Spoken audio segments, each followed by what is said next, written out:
Something is very wrong on this Aeldari maiden world. Over here in the distance, we have lush forests and untouched nature. But over here, it is starting to turn to swamp and death. And the outcasts have, whilst visiting this maiden world, have noticed this change, this transformation, and have seen the Necron tier, Necron buildings and activity. The Necrons are trying to create a tomb on this world, and the sickly green glow of their ancient technology is corrupting and twisting the woodland. If left to continue, this globe will become a barren landscape of obsidian black and sickly green energy. This simply cannot be allowed to happen.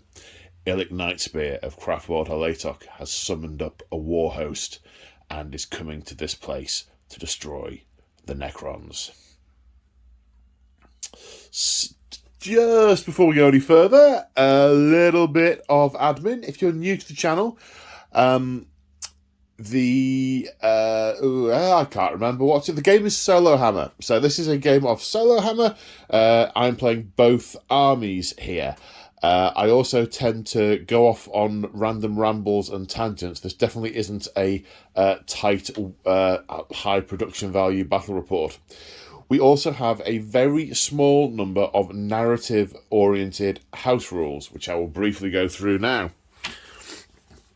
I don't apply a limit on plus and minus modifiers on dice rolls. I let characters charge with units. So if you've got a character or characters that are with a unit, they're in coherency, and they're both going to charge the same target or targets, I make one dice roll, and they either both succeed or both fail. Then everything goes back to normal. I don't use command point rerolls, and I don't limit the number of times a stratagem can be used per phase. But the most important rule I have is I apply what I like to call narrative common sense. I'm very much a narrative player. If something doesn't feel right, if the way the rules are interacting with each other feels like this actually wouldn't play out this way, this is a bit jarring, we change it. Because this is about telling a story with the playing of a game rather than rigidly adhering to a rule set. If that doesn't sound like your cup of tea, this probably is not for you. But for those of you who are still here, so yes, that is the crux of it. The Necrons, who are in the process of expanding their influence into Monkey space, building their Pariah network, have encroached upon this maiden world and are starting to tombify it. Tombify? Good word. And how are we playing the battle? Well, we are playing with my favourite way, the only way of playing 9th edition 40k for me, with open war cards. Now, you'll notice there's 2, not 3. There's no twist.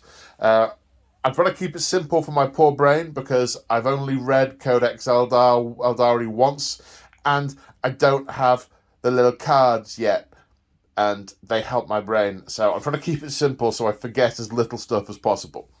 And as such, we're going to line up either side of the table. Oddly enough, with the Necron structures starting to encroach into the woodland, the Necrons are going to be very much on this side of the table, and the Aeldari on this side. And we are playing Domination, which means we have 6 objectives on the board. In each battle round, the player who controls the most objectives gains a point, nothing for ties, and the player that kills the most enemy units gains a point, nothing for ties. So a total of 10 points available throughout the course of the game. No more, no less. Yeah, across 5 turns. 2 points a turn, 5 turns. A couple of quick shout-outs. This mat is from Urban Mats. And the Necron scenery is, I think it's TT Combat. The MDF unpainted stuff that you assemble and paint, and it looks cool. Everything else pretty much is from a pet shop, apart from the trees are from the model tree shop, and some of the little resin bits are from, I want to say, Red Dragon Gaming. The tokens are the objective markers. The objective markers are from Cromlech.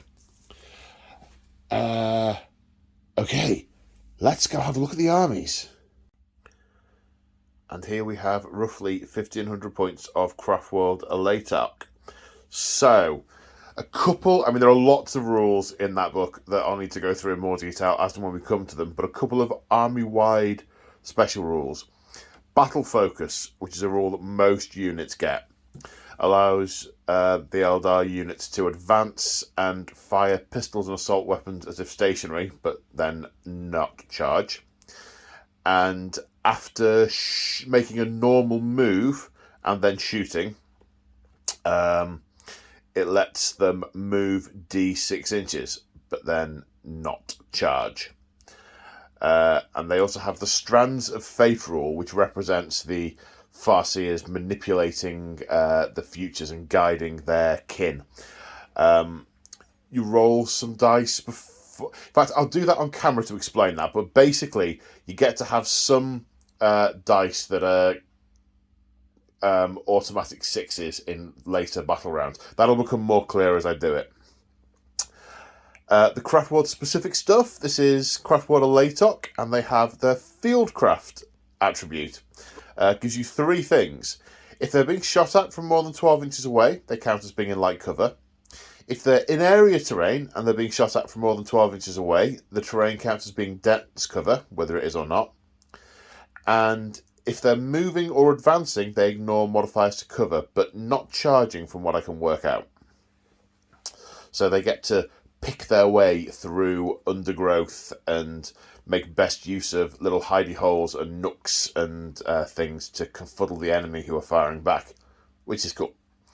The general, the warlord, is Illic Nightspear. He has a predetermined warlord trait, which is Mark of the Incomparable Hunter. When making a shooting attack, his damage goes to his strength goes. The strength of the attack goes up by 1, and a roll to 6 of wound does an additional mortal wound. So that's him. The Farseer, the brain of the war host. He has a relic, Kurnos' bow, which actually does something in this edition. Whoop! It's an 18-inch range, pistol 3. Its strength is 5, and if it wounds, it does a flat 1 mortal wound and the sequence ends. So it's mortal wound output.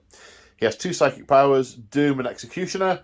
They're pretty much the same as they were in previous editions. Short version, Doom, you pick an enemy unit and then the army gets to reroll wounds against them. And Executioner, you get to do mortal wounds, and if you kill a unit, you get to do mortal wounds. More mortal wounds. The Root of the Farseer rule no longer gives you rerolls, but it no longer gives you rerolls of psychic tests, but it will give you a reroll of some of the Strands of Fate dice, which we'll come on to in a bit. I've also spent a command point giving him a warlord trait. He has Fate's Messenger, which means once per turn when he takes damage, you can reduce the damage taken to 0. Knocked a guy over. Oops. So, they're the characters. We've got 2 units of 10 pathfinders / rangers. Because this is an Illic-led army, so lots of pathfinders. 10 guardians with an Aeldari missile launcher on a ground platform. 9, because I've only got 9. Warp spiders with an Exarch with power blades and web spinner. Yes. Now the aspect warriors have some special stuff.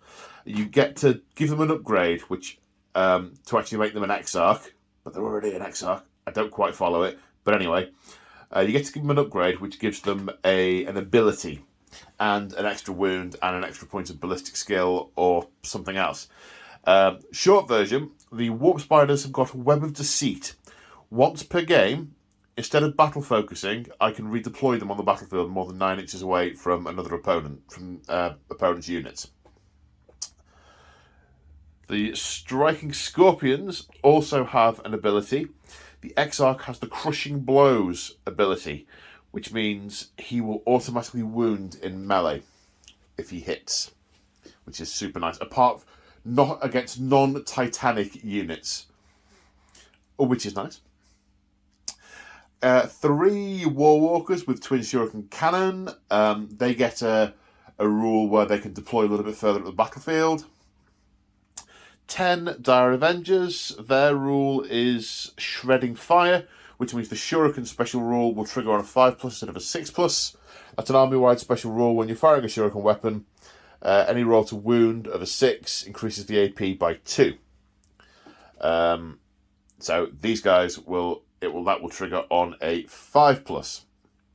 And then we have a Wave Serpent with a shuriken cannon and twin Eldari missile launchers. It has 2 upgrades. Has Spirit Stones, which means it counts as double the wounds for the purposes of determining which profile to use. And Star Engines, which give it an extra 3 inches of movement. And that is the crux of this war host. Let's go take a look at the Necrons. So here we have roughly 1,500 points of the Zarakan Dynasty. So Zarakan Dynasty special rules. They get to reroll 1 wound per attack because they are exceptionally well made. They get to shrug off mortal wounds on a 5+ because they are exceptionally well made. And when the Protocol of the Undying Legions is in effect, they get the benefit of both of the abilities because they are exceptionally well made. So what are we looking at? Well, because this is construction of Tomb Worlds, a lot of what we've got here is Canoptic, with a smaller lordly contingent as a bit of military might. Character-wise, general-wise, the general is the Necron Lord. He has a Resurrection Orb and a couple of abilities. The Lord's Will, which is a 9-inch ability. Pick a unit, they get to reroll 1s. And Relentless March is an aura. Units within 6 inches get +1 move or +1 to advance. He also is the fulcrum for the protocol, the command protocols. Units have to be within a number of inches of him to benefit from them. His warlord trait is the Thrall of the Silent King, which increases all his auras and similar abilities in range by 3 inches. So many of these will be either 9 or 12 inches in range. His relic is the Veil of Darkness. Once per game, you can pick him up and a unit within 3 inches of him and then redeploy him somewhere on the table more than 9 inches away from the enemy. So there's going to be lots of redeployment shenanigans in this game, I think. Well, all right, 2. There's going to be some redeployment shenanigans occurring. The second character is the Psychomancer, who I've not used before. And he's got this lovely scary skull thing, which I think is really cool. He has a rule called the Harbinger of Despair. In the morale phase, you can pick an enemy unit within 12 inches and roll 3d6 to try and beat that unit's leadership. If you manage it, you get to pick a consequence from a list of how that unit is now affected. You can either stop them performing actions next turn, they lose Obsec, they have advance and charge rolls, or they can't Overwatch and always fight last. So there's some good potential debuffing there, but you've got to be quite close. He also has, he's cloaked in a Shroud of Nightmares, otherwise known as the Nightmare Shroud. It's a 6-inch aura, which reduces enemy leadership and combat attrition tests by 1. He has some Cryptek Arcana. He has the Atavindicator. At the end of the movement phase, pick an enemy non-vehicle unit within 18 inches. Roll 3d6. If you equal or beat their leadership, they take 3 mortal wounds. So, kind of, yeah, stuff. Damagey stuff. So what else have we got? Well, with the Lord, we have 2 units of 10 Immortals. 10 with Teslas, 10 with Gauss. 2 units of 10 Warriors. Now, the Canoptic contingent, we have 2...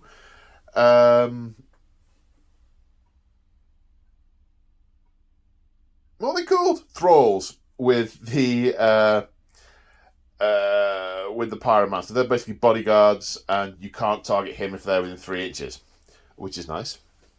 A spider doing buildy stuff. He has a gloom prism, which will let him deny psychic powers, which will be handy against Eldari. And 6 swarms that are also building with him.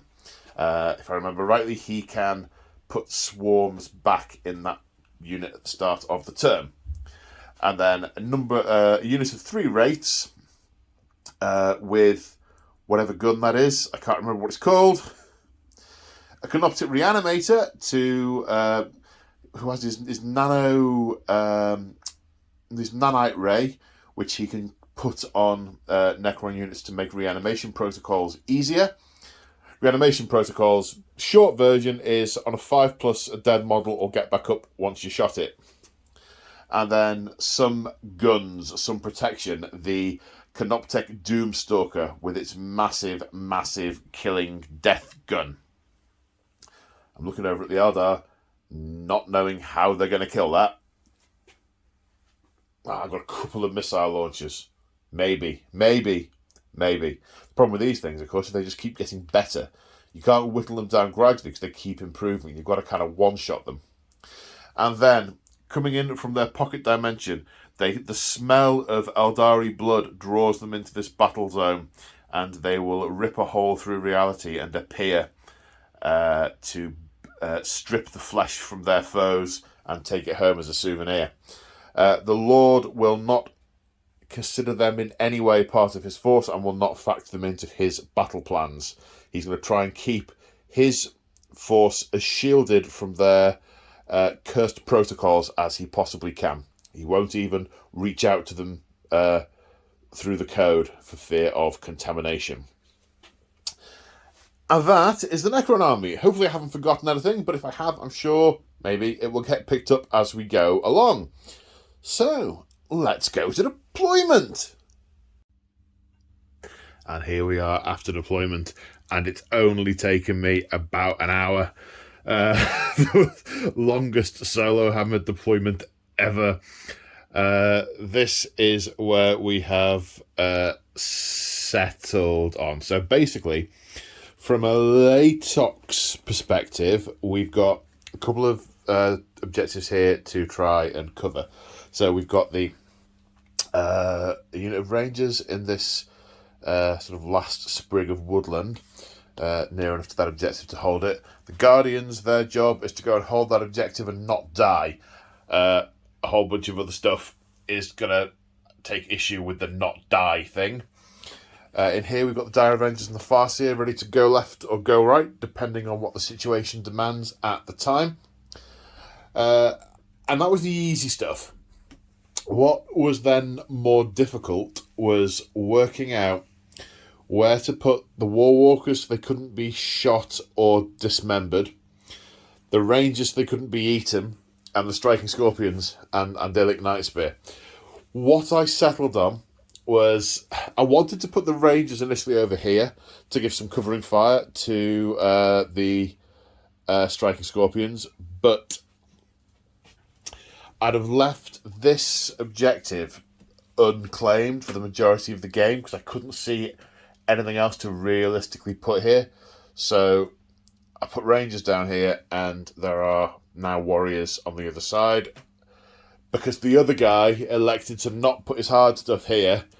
And oops, 1 minute. Sorry about that. I cut my foot in a cable and nearly totaled half the scenery. Well, that thing moved about an inch. So it was trade-offs on both sides. I did think about putting the Warwalkers over here and sitting on it for the first turn. I'd be able to shoot whatever the other guy put over there, but then I'd have to come off the objective if I wanted to shoot anything else. So instead, I've put them in the centre to move on to and threaten that objective and put lots of fire down into these units. So then he put his wraiths behind that terrain to fly through the terrain, to sort of materialise ethereally through the terrain and could hack them to pieces. So that is an issue that may need to be pulled back from. We'll see. Illic can't be shot at unless he's within 12 inches of the enemy. And this is the best place with a commanding view with his massive gun. So he is balanced on there. I was very glad of the fact I glued weights to his base because he's not wobbled off just yet. The Striker Scorpions want to threaten this objective, and rather than being out here in the open ready to run to it, they're concealing themselves behind this piece of terrain. In order to counter that, the other guy's got the scarabs that can fly and the spider that can also fly. Ooh, you're facing them slightly the wrong way. But the Scorpions do have quite a bit of punch. They're going to be quite proficient at killing scarab swarms, and potentially the spider with the Scorpion's claw. So maybe the flayed ones are putting an appearance over here. We'll see. A core for the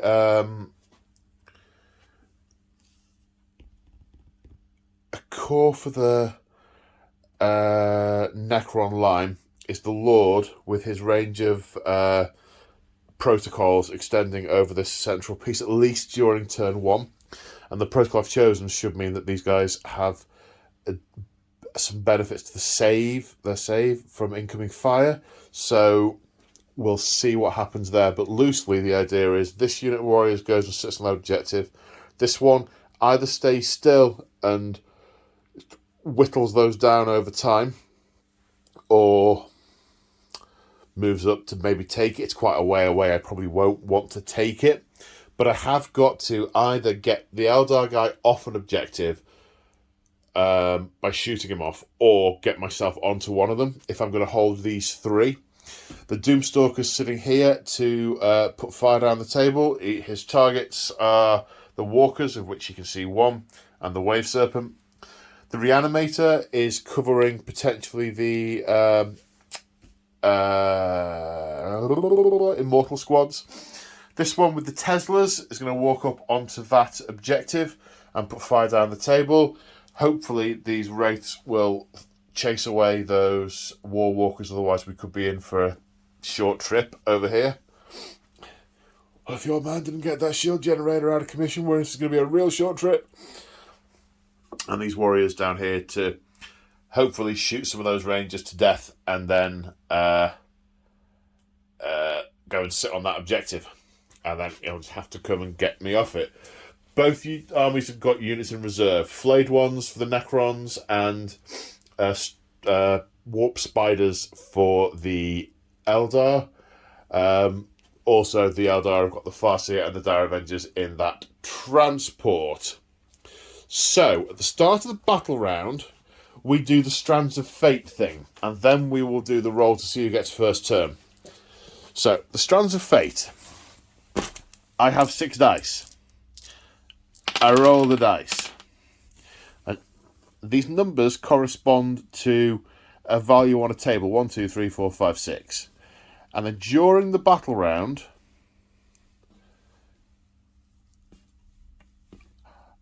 I will get to automatically have a 6 for a charge, a 6 for a psychic test twice, a 6 for a hit, a 6 for a wound twice. Now, I get to keep 4 of these because of the size of the game we're playing, and because of the Runes of the Farseer, I can re-roll one of them. I don't think... Am I going to be charging in turn 1? Maybe. I'm not going to be psyching in turn 1 because I'm inside the Wave Serpent, so I'll re-roll that. I'm hoping for an advance. There we go. So I'm not going to bother with the psychic. Wound roll of 6. That could be handy against the Canoptic Doomstalker. But I think the charge is less likely, so I'll take that off. So during the battle round, I've got an advance, I've got a hit, and I've got 2 wounds. Okay, now we see who's got first turn. Necrons first. Eldar. Tie again. Eldar have the choice. Do we want to hit them before they can hit me? I think we do. Although it is quite an advantage going second because you know what you're up against when you're playing Domination, sorry. But no, I think we should go first. Eldar will take turn 1. They're springing this trap upon the Necrons. So, Eldar, turn 1. So, having moved, I'm not convinced going first was the best idea. The striking scorpions have stayed still because they want to counter-strike. These guardians, if I wanted to get them into range of those immortals, they'd have had to go quite a way up the table, and then there would have been a lot of rapid fire in return, so they've just moved up to that objective.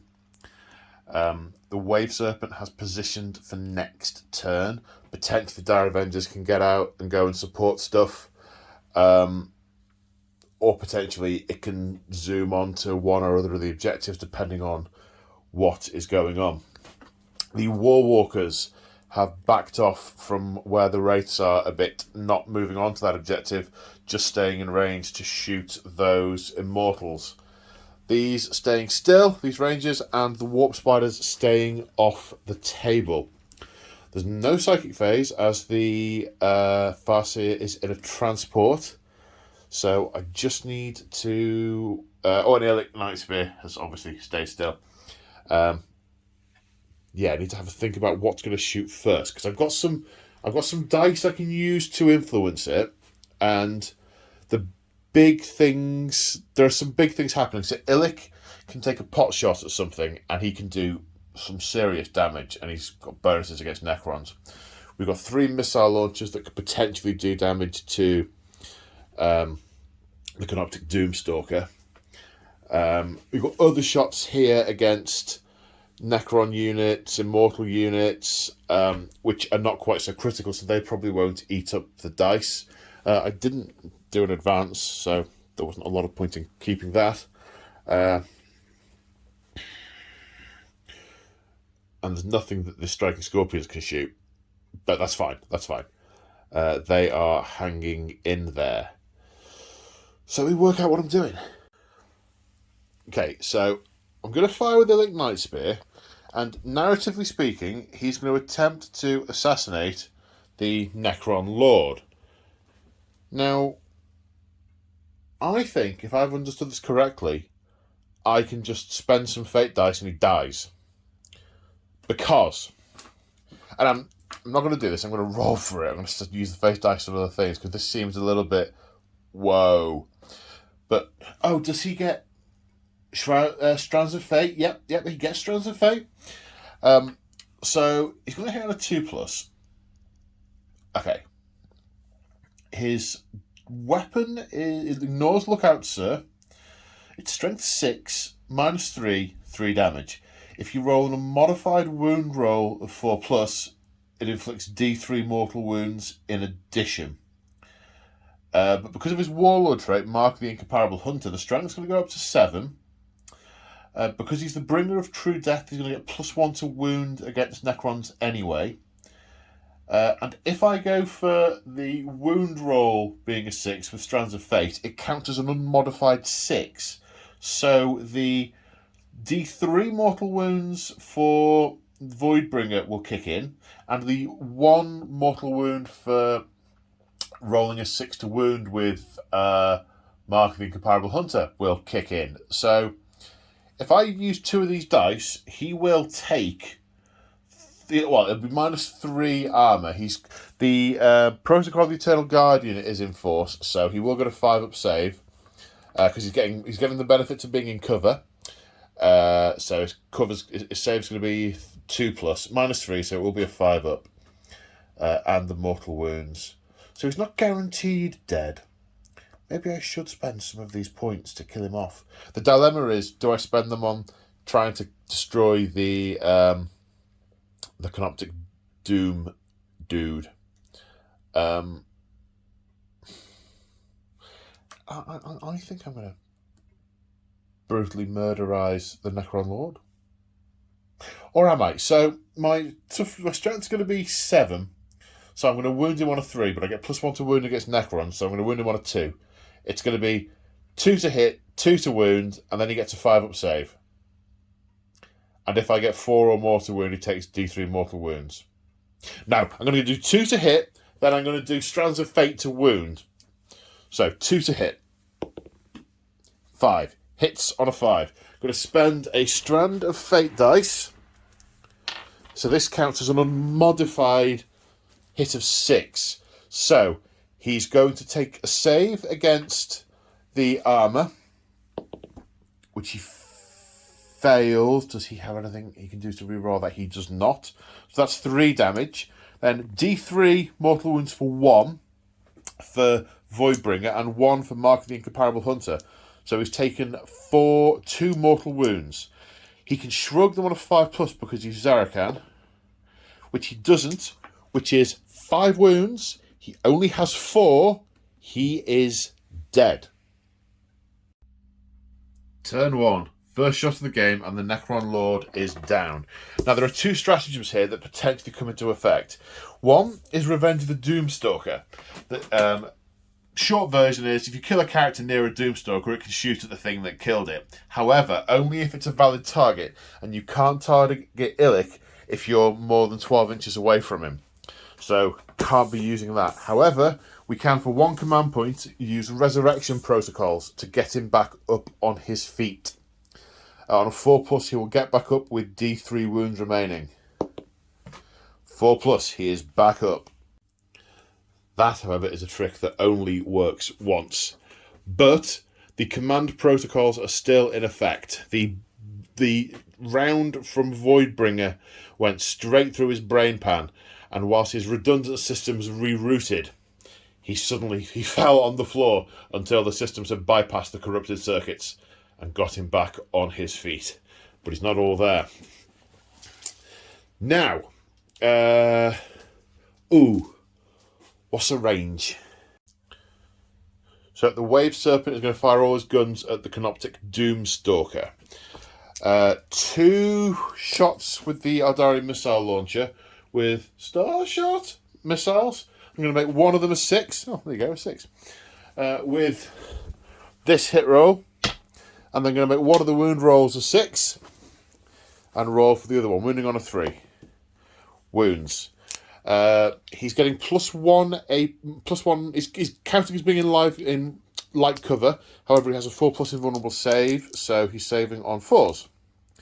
Pass 1, fail 1. D6 damage. Is there a damage option? No, there isn't. You can't ever make damage D6 an unmodified 6. 4 damage from that. Then the Shuriken Cannon hits twice, strength 6, toughness 6, wounds twice, and is AP -3, but he has an invulnerable save. 4+ invulnerable save. Fails both, 2 damage each. He's taken 8 damage. 4 wounds remaining. Now, I can spend a command point on the Guardians to make them reroll 1s to hit. Is that worth doing? Let me have a look. Yes, we'll do that. Martial Citizenry. It's only 1 shot, but we will reroll 1s, so anything but a 2. 4, that is a hit. Strength 8, toughness 6, wounding on a 3. Wounding on a 3, 4+ invulnerable save. I think he's due this, to be quite honest. And he makes it. The missile just atomizes feet from him as his techno-sorcery just dismantles it molecule by molecule. So, it will start to get better, but it won't get better that quickly. So, some damage done there. Now, we have... Let's do these first, because they're going to be easier. We'll have 10 shots with Eldar Ranger rifles at those Necron warriors. Rangers hit on 2s now. 10 hits. Strength 4, so wounding on 4s. 6s do a mortal wound in addition. So that's 1 mortal wound.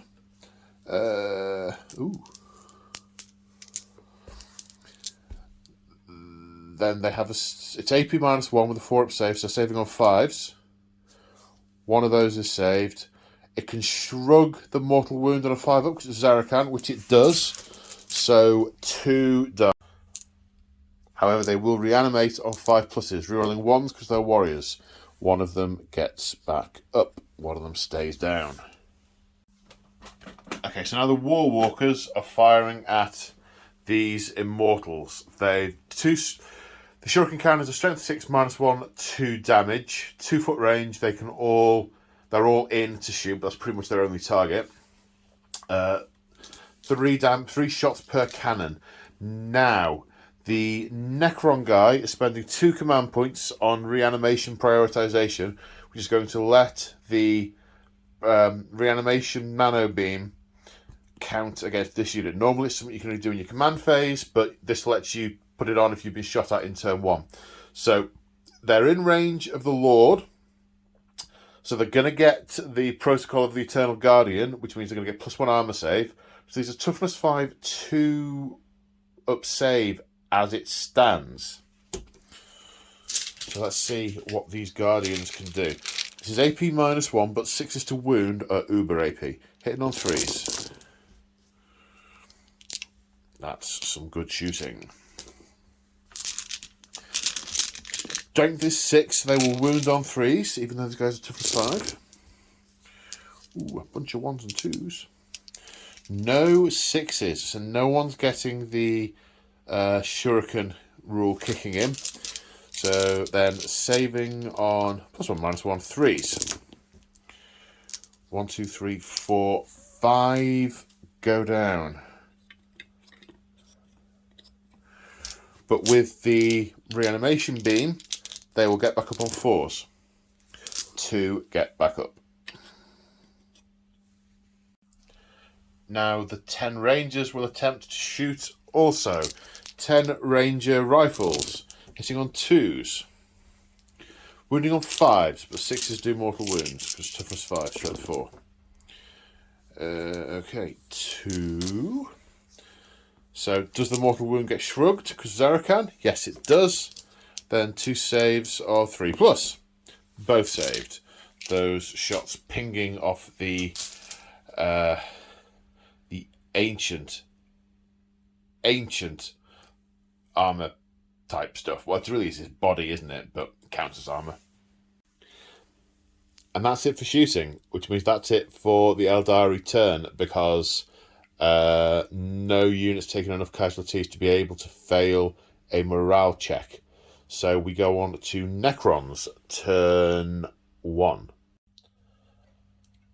So here we are at the end of the movement phase. So, again, bit of head scratching. What has happened? These immortals have begun to march relentlessly on. In the command phase, the Doomstalker regained a wound with the living metal rule, as did the Lord. The Lord put the Lord's will on this unit of immortals. Yep. The Reanimator has also selected those immortals for his reanimation-y gubbins once again. These immortals marching forward, as is the it's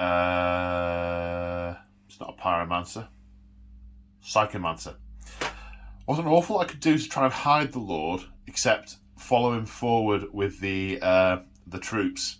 But it actually turns out, because of that jut of wood, oh no, maybe not.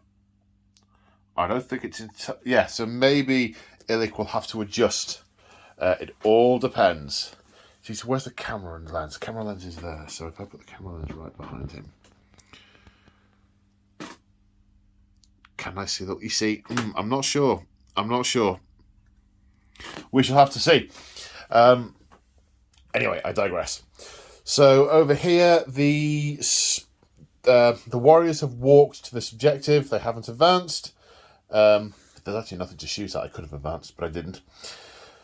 These scarab swarms have moved, not advanced. They've flown through this nest of entangled undergrowth and come out the other side, swarming. They intend on attacking the striking scorpions. The spider couldn't get in charge range, so he has advanced to for next turn. The Psychomancer moving up, getting close. None of his abilities need to have line of sight, so he can target those striking scorpions this turn. Canoptic Doomstalker staying still to shoot at that tank. This unit, as I mentioned, these Immortals have gone on to this objective, but they also plan on putting some Tesla fire down into those Rangers. With Sonic Pulse, I can negate their cover save, which is very bad for them. So we shall see. Sorry, no, negate the effects of cover, which includes dense cover. So, yeah, it's going to be a lot nastier than they were expecting. These rates, it's an 8-inch charge to the War Walkers, which may or may not be doable, but their particle cannons, their guns are, kind of decent, so they'll probably have a shot at them first. And these warriors over here, marching inexorably on, firing their sickly green Gauss beams as they go. At the end of the movement phase for Psychomancers, as a Vindicator kicks in, his Cryptek Arcana needs to beat the leadership of the Striking Scorpions on 3 dice. The leadership is 9. That's beaten, so they take D3 mortal wounds for 1. That kills a Scorpion. Yeah, that'll do.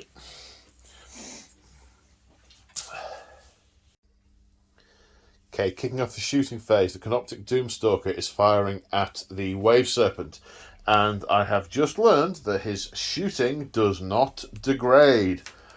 Oh my. Okay, so we didn't move, so the Doomsday Blaster can fire on high power, which makes it strength 10, heavy D6 shots for 4. Hitting on 4s, because Canoptek. 3 hits. Wounding on 3s, but what does the Serpent Shield do? Serpent Shield does something to this. The 1's definitely a miss, and the 4s definitely do wound. I think it can't be wounded on a 1, 2, or 3. So it was wounding on a 4. I'll check that. But the 1's definitely a failed wound. It's -5, but the Serpent Shield does give a 5+ invulnerable save, which are failed D6 damage each for 9 damage. 4 wounds remaining. Now the Psychomancer can fire his Abyssal Lance at 18 inches. Assault 3. It's more than 12 inches away, so it's not -1 to hit, it's +1 cover. That's right. So hitting on 3s. 2 hits. Strength 4, so it's going to wound on 5s. 2 wounds. -3, so it will save on... No, hang on. 3+ is 2+. Makes it 5+ either way. No, 2 more wounds taken. 2 remaining on that Wave Serpent. 2 wounds remaining. Remember, I didn't fire the Gauss Flare from the Canoptic Doomstalker, so I'll do that now. Hitting on 4s. Wounding on a 5. Nope. I'm trying to work out if I can plink the last couple of wounds off it with anything and then put the Immortals into whatever comes out. I don't think I can. Now the question is, do I put the Immortals into it to kill it, or do I try and kill those Guardians? Let me see if I'm in double tap range. And what I'm thinking is I should put the Immortals in it to kill it, because that will then do 2 things. It'll take away a lot of the mobility for capturing objectives that he's got, and it will take away those 2 missile launchers, which are very threatening to the Canoptic Doomstalker. And with a bit of luck and a fair wind, he'll regain some wounds on the Doomstalker as time goes on if he can't manage to take the last bit out. Yeah, let me measure this range. Yep, they're in rapid fire range, so we are going after the Wave Serpent. It's not -1 to hit anymore, it's just going to get light cover, which will make it save 2+, we're -1. Okay, hitting on 3s. I could have done some stratagems, never mind. Strat 5, wounding on 5s.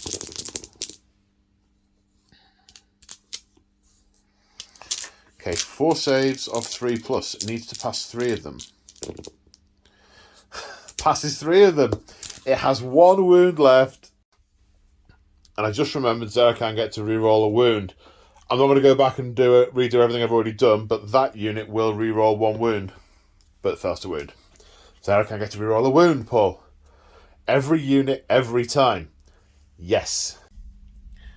Now, these Immortals are shooting at those Rangers using Solar Pulse, which completely negates the effects of cover that they are benefiting from. So, they won't get the save, and they aren't going to get the dense cover rule because they are in area terrain. So we are hitting on 3s, but because of the Lord's Will, we are re-rolling 1s. 6s do multiple hits.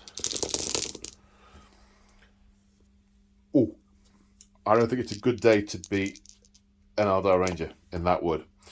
Okay, so on the dice we rolled, that's 12 hits. However, we have 6 6s, and 6s do an extra 2 hits, so that's an extra 12 hits. There's 6, another 2, 4 more. So these are strength 5, and they're going to wound on 3s, and he's not going to get his cover bonus. Wounding on 3s. Oh man, that's a lot of wounds. That's a lot of wounds. Okay, saving on 5+.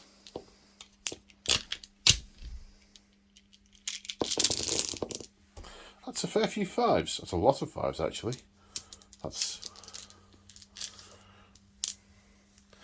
That's 9 successful saves. 1, 2, 3, 4, 5, 6, 7, 8, 9 dead Rangers. We get to reroll a wound. Reroll one of the fell wounds, which is a success. Save on a 5. Yes, 10 saves, 9 fails. That is some good ranging. However, the unit has been decimated. It's going to cost him 2 command points to keep him there. Now moving on to these 9 warriors against those rangers. They are going to get their cover benefits, which is lucky for them. Hitting on 3s. No rerolls. Wounding on 3s. That's 5.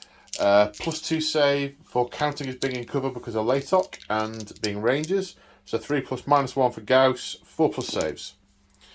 4 rangers die over there.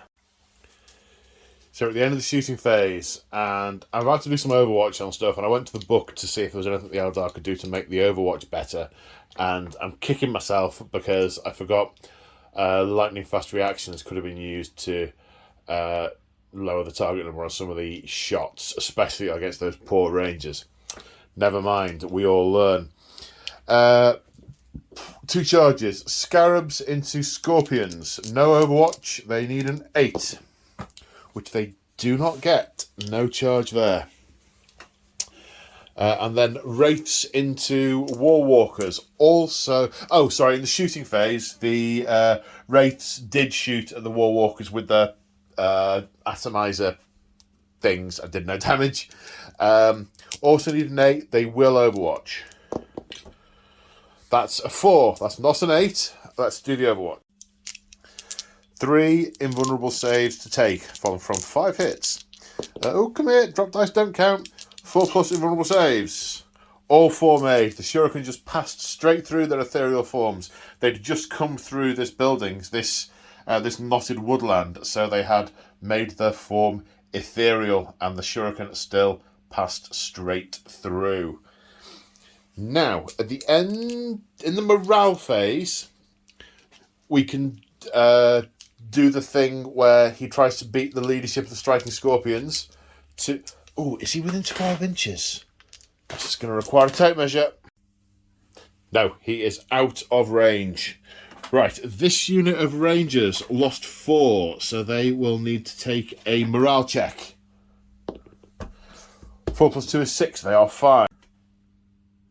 Now, this Ranger has got electricity arcing all around him. He is burned, he is bruised, his kin lay dying around him, lay wounded and dying around him.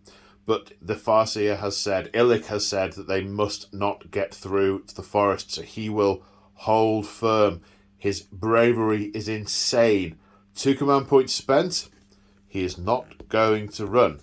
Because that would be a 2-point swing, because we would then be outnumbered on objectives and the Necrons would have killed a unit where the Eldar didn't. So, battle round 1, no points scored.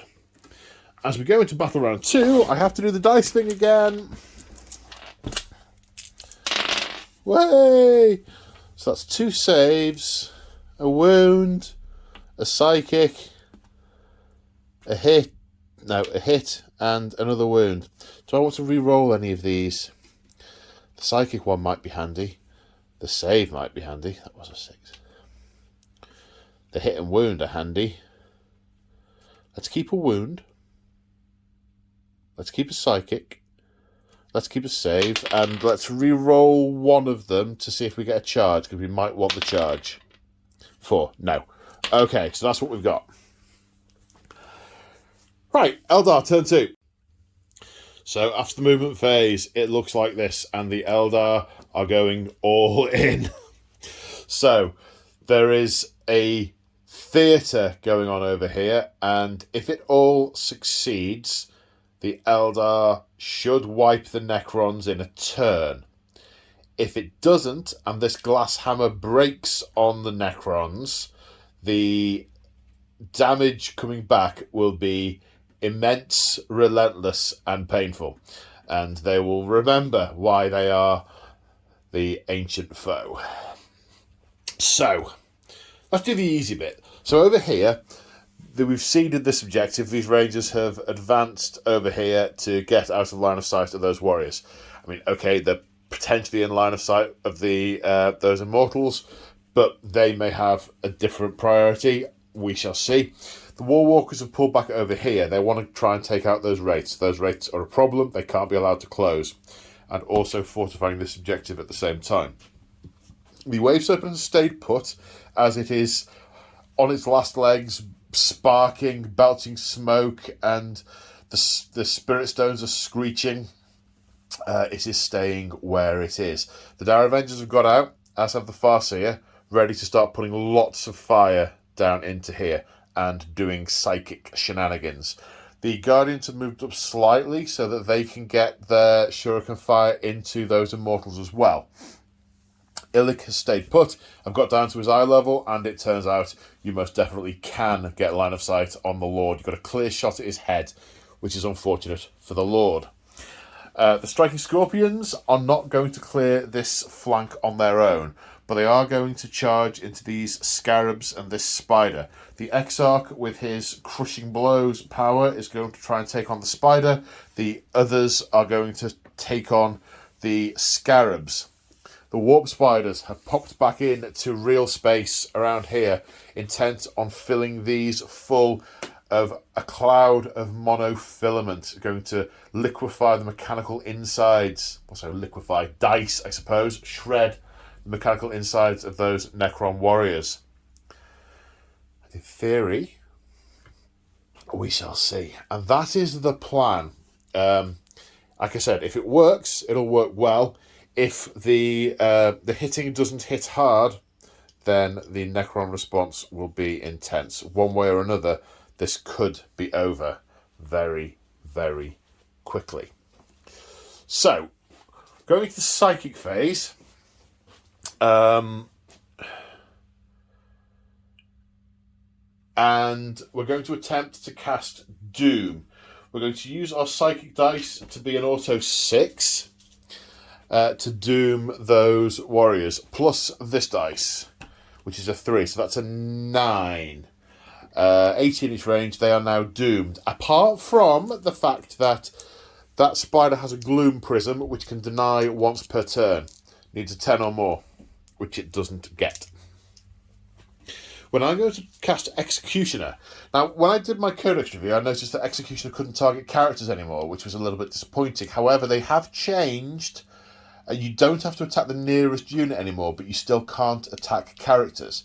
So, you can pick off and execute things. So I'm going to target those crypto thralls with Executioner.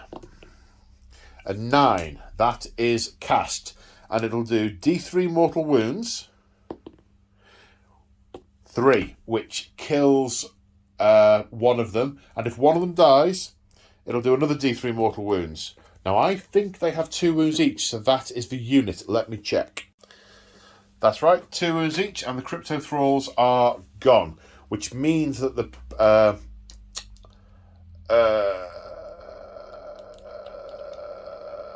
Psychomancer can be targeted. Okay, Look Out Sir still applies, but we have Rangers on the board, so can be targeted from that perspective.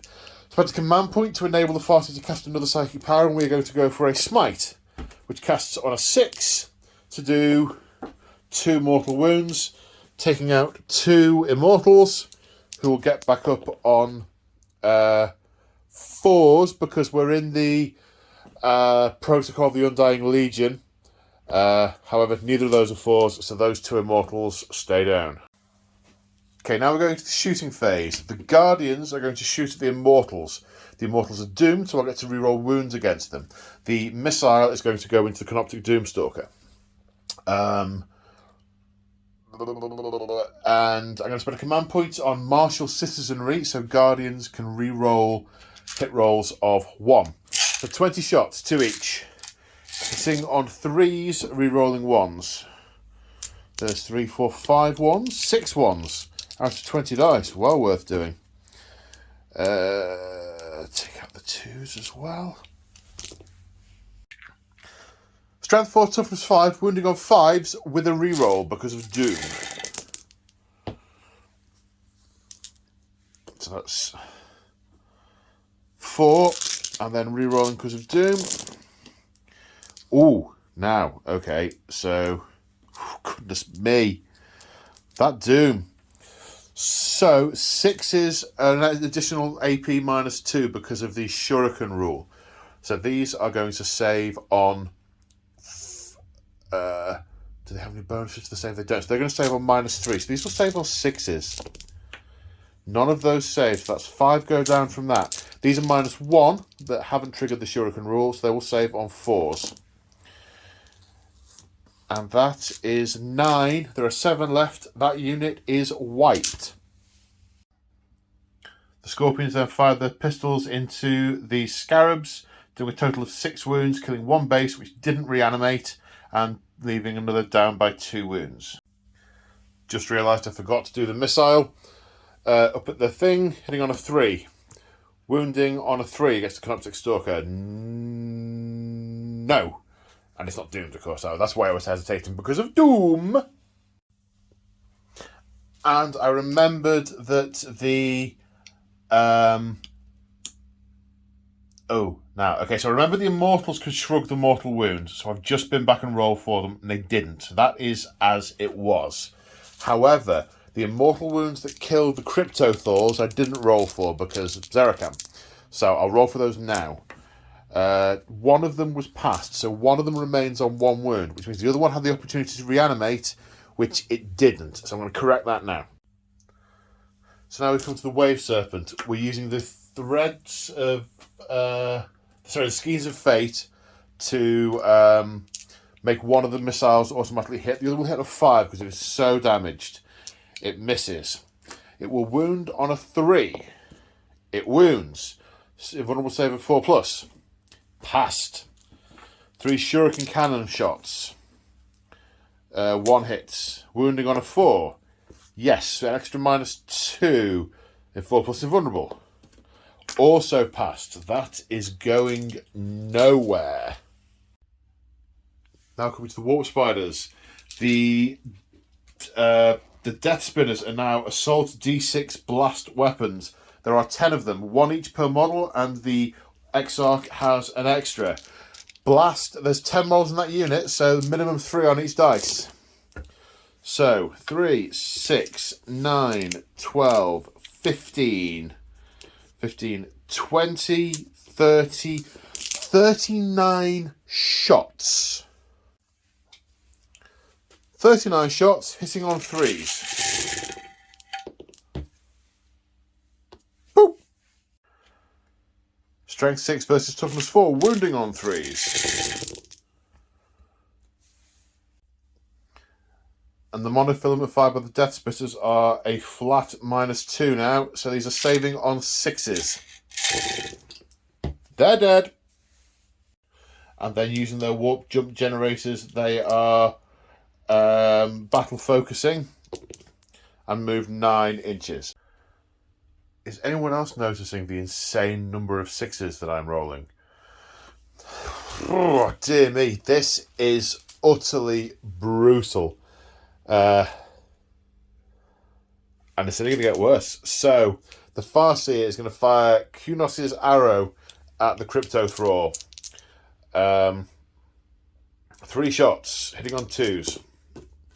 2 hits. Strength 4, toughness 4. Wounding on 4s, but if it wounds, it's mortal wound. 1 wound. He can sure got a 5+ because Zara can. Nope. The Crypto Thrall is destroyed. Which means the Psychomancer is open to fire, as is the Lord. So 5 Dire Avengers into each. The Exarch going into the Lord. Okay, the Exarch has a ballistic skill of 2+. So it hits 4 times. Strength 4, toughness 5, so wounding on 5s, but because of the shredding fire rule, the 5s will be mortal. 5s will be AP minus a bunch. So that is AP minus a bunch, and that makes it -4 because the Avenger catapult to base -2, so that goes straight through. 2 wounds left. Now the 4 Dire Avengers who are shooting with him, hitting on 3s. Wounding on 5s. Also go straight through because they're -4. That's the Lord gone. Then 5 Dire Avengers firing at the Psychomancer. Hitting on 3s. Wounding on 4s this time because his toughness is only 4. Okay, 1 goes straight through because it's AP 4. These are AP minus just 2. He has a 4-up save, so saving on 6s. Nope, he has 4 wounds and he dies as well. Now, I mean, I feel like I'm kicking a puppy, but I am the puppy, so I'm kicking myself. Why are you kicking yourself? Why are you kicking yourself? Why are you kicking yourself? So Illic Nightspear is going to fire at the Doomstalker. There's obviously some kind of power leak, and he's targeting the leak to set up a chain reaction, hitting on a 2. Hits. We're going to use the Skeins of Fate to make it an auto wound of 6, which will do D3 mortal wounds. 1 + 1 is 2. They can be shrugged on 5s. So there's a wound from that.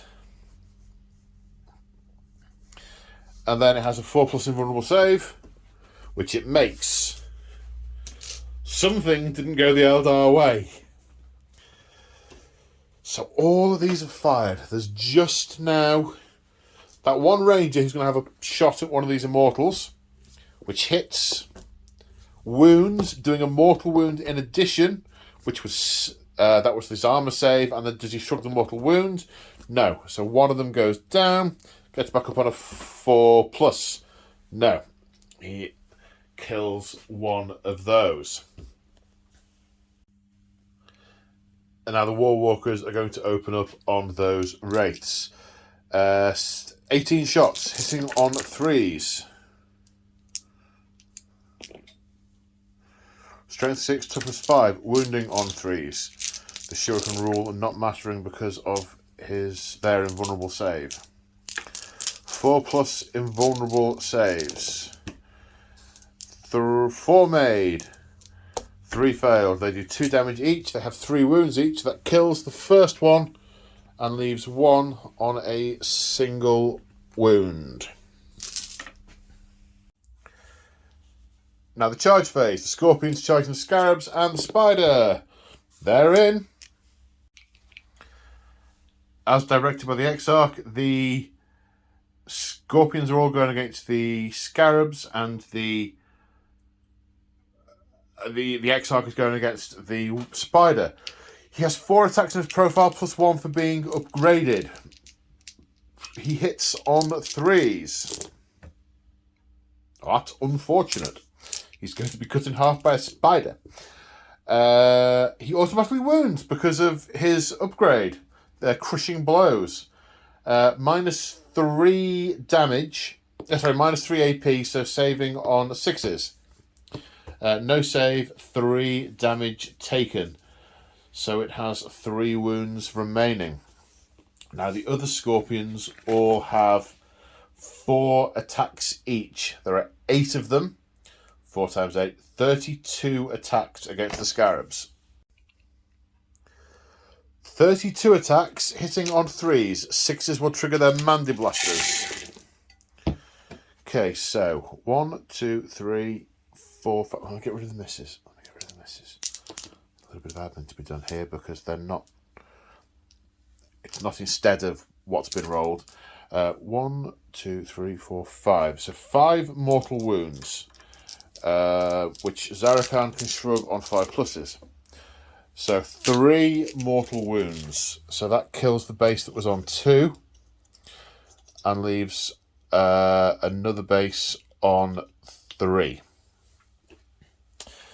Then these all save on 6s. No, they don't save on 6s because they have a save of 6 plus. So 3 kills the next base. 4 bases. Oh, they're all gone. Another base. Another base. Another base. Would have killed an extra. We've overkilled. We've overkilled. Right, the Spider is going to attack back. Yes, 5 attacks hitting on. Sorry, yes, I've consolidated in to the Spider. I know that's pulled me off the objective. I just don't see that that's not what they would do. This is one enemy. I mean, the Scarabs are sort of pouring out from underneath the Tomb Spider as it replenishes them. This is one foe. They're not going to sit there to try and put a toe on that objective whilst this thing is still active. Hitting on 4s. 2 hits. Strength 8. Wounding on 2s. Both wound. I'm taking them on the Exarch because he was fighting the Exarch. I see that as appropriate and fitting. It's minus a whole bunch, but Exarch armor has a 5+ invulnerable save. 1 passed, 1 failed.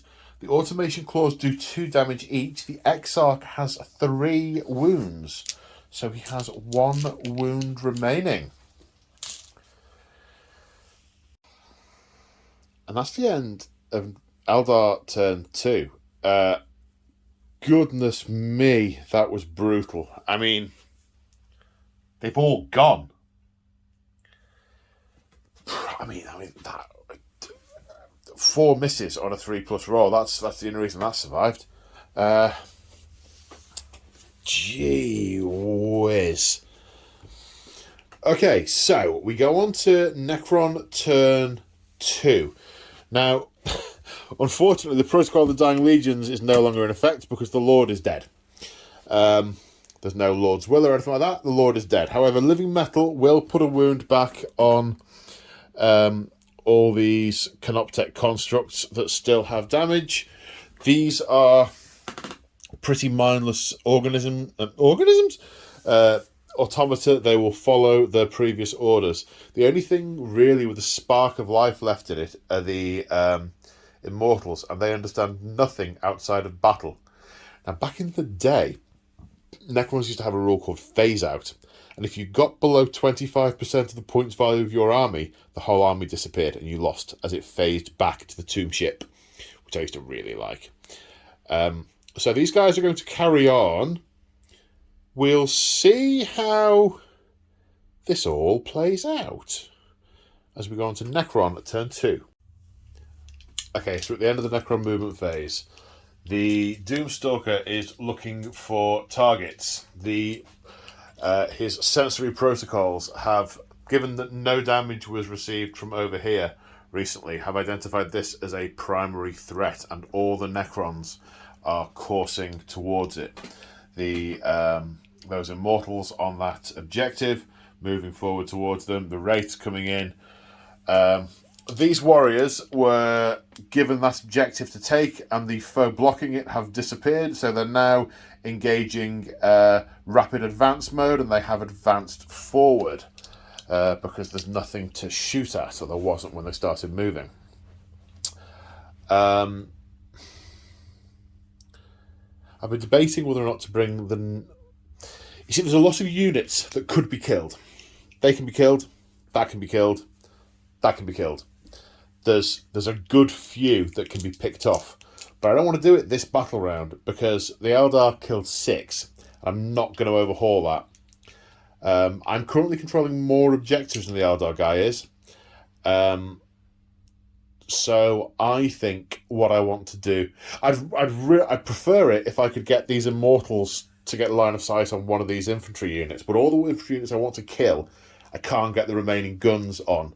So I'm thinking I put all the death down here into these war walkers, try and take them out, and then maybe next turn, if I pick off a few units without dying, I can rack up the killing points, because it's about dominating the field of battle over a period of time. And the dilemma are the flayed ones, where to bring them in. I mean, I could bring them in over here, and we could destroy that unit this turn, but I don't want to destroy that unit this turn, and also I don't want the flayed ones to then be out of position for the rest of the game, because they'll just walk up here and get shredded. Equally, if I bring them in here or there to take on either the Dire Avengers or the Guardians, the Farseer will use Forewarned to shoot them, and with this amount of fire, they'll just die. I could bring them in back here. If I bring them in to try and save the spider, I'll probably save the spider, but then I'll get warp spider to death. If I bring them in to take the warp spiders out, I'll take the warp spiders out, lose the spider, then get charged next turn. There are no good options for the flayed ones, so I'm going to keep them in reserve for now, is what I'm going to do.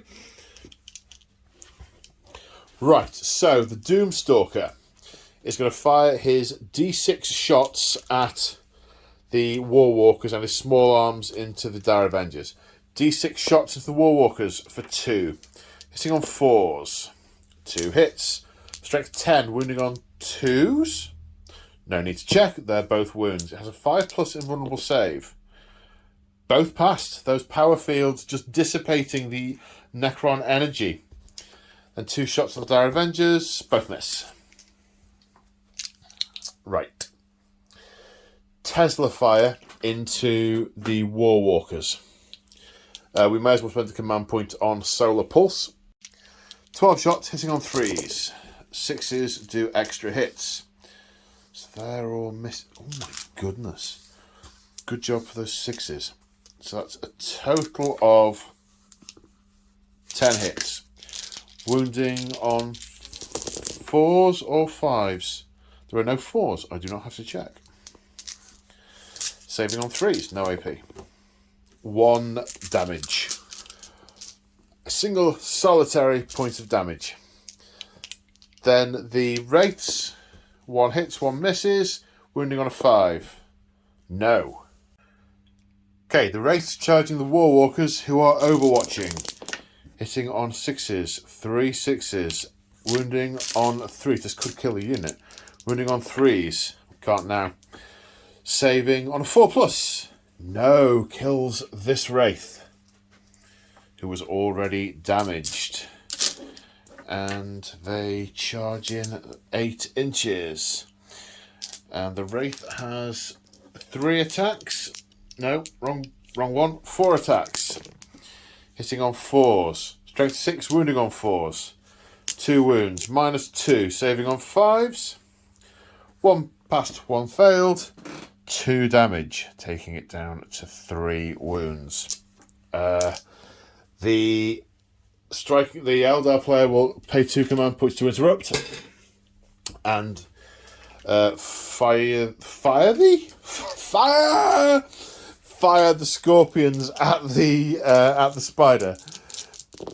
The Exarch, this time hitting 4 times, one of which is a Mandy Blaster, which can be ignored on a 5, which it is, because it's just sloughing off the metal. Automatically wounds. Saves of 6s. No saves. 8 damage. Does it explode? No. Spider is dead. And they will consolidate towards the nearest enemy. For some unknown reason, Warwalkers now have 3 attacks and a weapon skill of 3+. So they hit 7 times, wounding the Wraith. Strength 5, what's the Wraith? 5. Wounding the Wraith on 4s. Wraith has a 4+ save. Fails 1. Okay, so at least it wasn't randomly kicked to death by the least combatty unit in the Eldar army that's now moderately combatty by comparison. Okay. So, at the end of the Necron turn, they're on 1, 2, 3 objectives. Now earlier, the Eldar were on 1, 2, but now they destroyed the spider and consolidated, they're on 3. So, no point for field control, and the Eldar most definitely killed more than the Necrons did, so they gained the point. The score is now 1-0 to Craftworld Alaitoc. So, Eldar turn 3 after the movement phase. These guys stay still on this objective to hold that. The Warp Spiders, we use the Skeins of Fate to advance the maximum amount, and are now all in range of the big Doomstalker. The Scorpions have moved further forward, but are still holding that objective. The Warwalkers have stayed put. They're going to shoot into combat. The Dire Avengers spent a command point on Matchless Agility to move them to advance the maximum amount to get round the corner here. The Farseer moving with them. The Rangers have moved around this corner here so they don't get immolated with Gauss Fire next turn, and so they can put shots into these guys. So we're going to start with the psychic phase, obviously. The Farseer is going to attempt to cast Executioner. On a 7, it is cast. However, the Zarrakan have a stratagem that lets them deny on a 4+. That is denied. In which case, we'll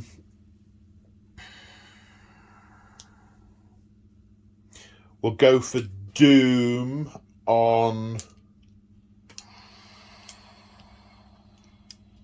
I don't really think we need it on the Immortals, but we'll go for Doom on the Immortals, and we'll use a Skein of Fate dice. So a total of 9. The Zarrakan will try and deny it on a 4+ again. No, this time. So that's the psychic phase. Now shooting. The Warwalkers are going to fire into combat. And the Wraith has 9 4+ saves to Okay. The Wraith just made 8 of its 9 4+ saves. The Wraith lives.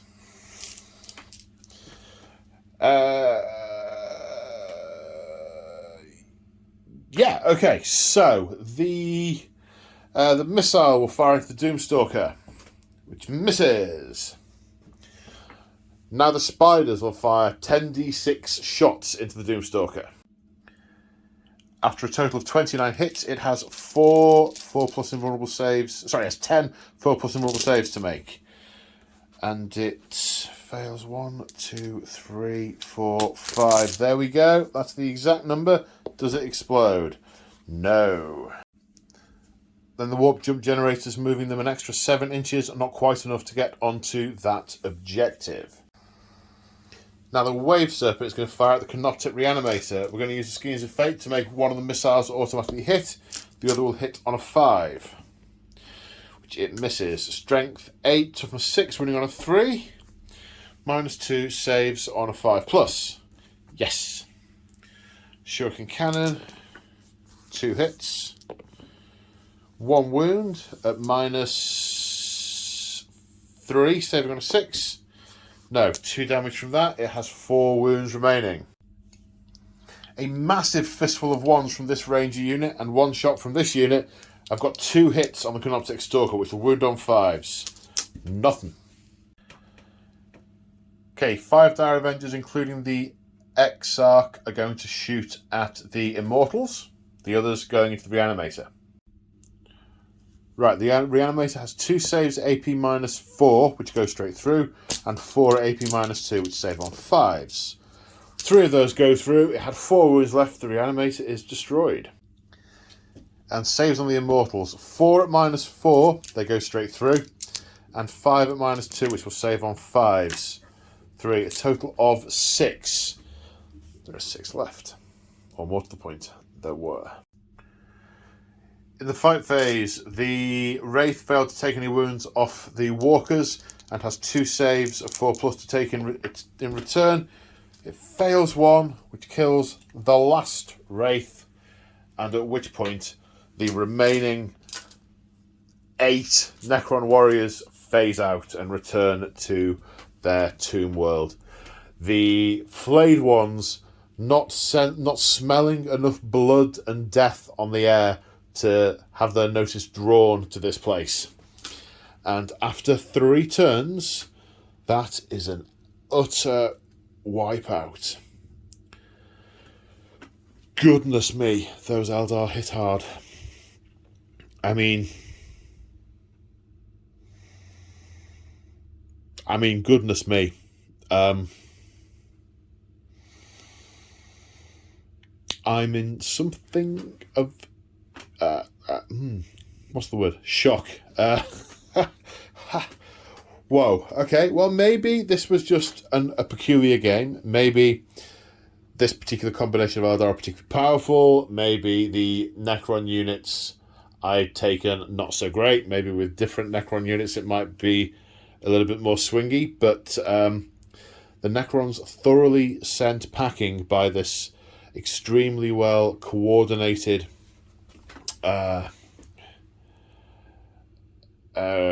assault by Craftworld Alaitoc. I wonder how other games in the future will play. And on that happy note, just a couple of shout outs before I go. Big thank you to all my channel members and Patreons whose support are helping me work towards the hobby dream. You guys are all awesome. If you want to support me, check out the description of the video. There's a bunch of ways in there, including channel memberships and other stuff. Channel memberships are how you get access to the Say Hi Paul narrative hobby community, with a Discord and events days and all that good stuff, and other Say Hi Paul videos like battle reports, campaigns, hobby videos, and so on. And on that bombshell, and by bombshell I mean utter whooping, I'm going to say take care everyone, and I'll see you in the next one. Bye for now.